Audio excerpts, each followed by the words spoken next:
This is Odin's Wolf Survival, and today I'm in the subterranean sunlit caverns of Wolf Haven. And today on the shield, we are doing a project making cordage. And to make this simple, this is for the young Padawans. A friend of mine is running a preschool, and this is basically for her, but this is for most anybody else that wants to watch. This is jute cord. You can do this with natural material, but it's easier to learn the skill with string already, or cordage, or cord already, turn it into cordage. And when you turn it into cordage, it increases the strength. These two strands will hold so much. Well, when you twist it into cordage, it adds 40% to that number just by the way that it's laid and twisted together. Okay, you take your material of whatever sort you've got. In this case, this is jute twine. And you can see if you twist it this way, it opens up. You want to twist it tighter. So you twist it this way with this hand and the opposite with this hand. So you're twisting the cord up. And when it forms up a little bead like that, a little knot, keep twisting and get hold of it with your finger. Now, once it's bent over like that, you'll twist the same way. So you want to always twist it tighter. So you twist it and bring it back over itself. Move your pinch grip up. Take your next one, twist it. So you're twisting, if you're looking into it, you're twisting clockwise and you're bringing it back counterclockwise, a half a turn. So when you're bringing it back to half a turn, you're taking the top one, making it your bottom one. And as you do it, just move your fingers up.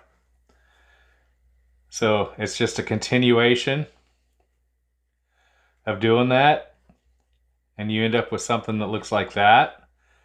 So you can set it down carefully, and it usually, if you've got it twisted up well, it won't rock it undone. If you don't have it twisted quite right, it'll shoot undone.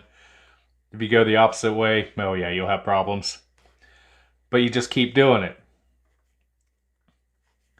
There's a faster method to do this, but until you learn this, and this is for a righty, a lefty's pretty well the exact opposite. I can do both hands. I gotta sit and think about my left hand because it's just kind of stupid. But I'm not left-handed, so I consciously have to think about what I'm doing when I'm doing it. This, I've done it so much, I don't even have to really think about it. Now, when you go to take it back, if you loop that over on it, so, well, we'll talk about that later. Okay, you keep going. You're getting cordage. And you get it down to where if you're using natural cordage, you'll have shorter lengths, so you'll run into this problem a little more. You start getting down to, and I purposely set this up where I had a really short end. And you hit the end and you go, oh crap. Okay, a piece of cord this long really wouldn't do you any good unless it's certain type of traps or something you're making out in the wild. But you almost inevitably need a piece of cord that's longer. And your natural bits of cordage, or your natural bits of fiber, normally aren't hugely long. You know, there's certain ones you can get a couple of feet out of. Okay. So we got that. You want to patch in a piece. So you take another piece of material. You can make these longer if you're doing it with off a deal. You don't have to cut them short, but you've got to deal with the ends. And this is just for demonstration purposes. So if you're making cordage out of this, keep your ends long and you can roll it up and tie it on itself and pull out what you need. All right. You got a long end and short end. You want to lengthen this out. So your long end goes down the short end. And I'll bring it up on the outside. You twist the two together. Like that.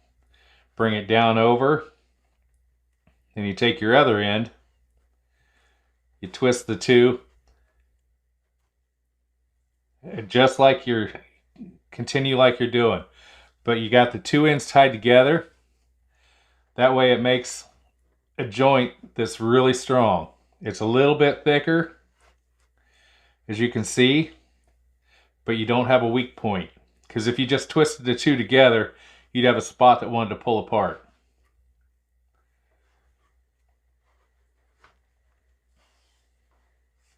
You've got a little bit thicker, you can always trim that off later.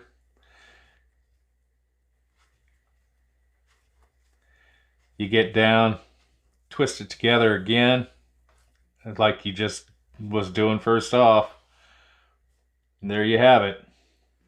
Twist it out as long a piece as you need. You can make. And you can twist these together. That'll be we'll do that on another video. But remember, twist clockwise, bring it back counterclockwise.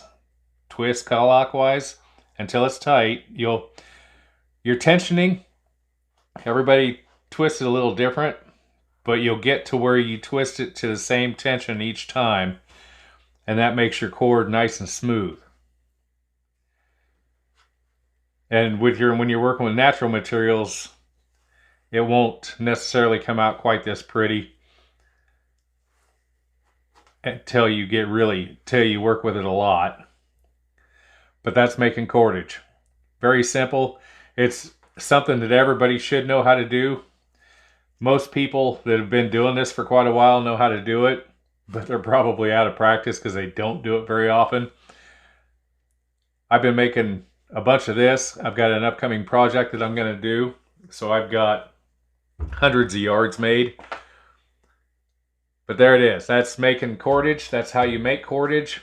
It's good practice to do it this way until you get good at this. Then you can start using your natural fibers, breaking out your natural fibers, learning which ones work. The ones that work around here really, really well are the dead daylily leaves. Wow, I can't even say that. Cattail parts, certain parts of the cattail, which I'll do another video on that, is finding those and bringing it up. It's a really translucent part that's buried in the leaves down near the base. You'll get sections about a foot and a half long, depending on the cattail. And that makes some really nice fishing line, essentially. Pretty strong. Stingweed, nettle around here makes really long, nice jade green fibers, really pretty. I've used yucca. That takes a little bit more work. You can use it green, but it shrinks up and your cordage looks kind of rough. There's multiple things, but this is the easiest. You can usually get a spool of this twine for a couple of dollars, and you can get lots of practice out of it. But this is Odin's Wolf Survival on the Shield in the Cavern. Thank you for watching. Like, subscribe, and share. It helps me out with YouTube. And have a glorious day.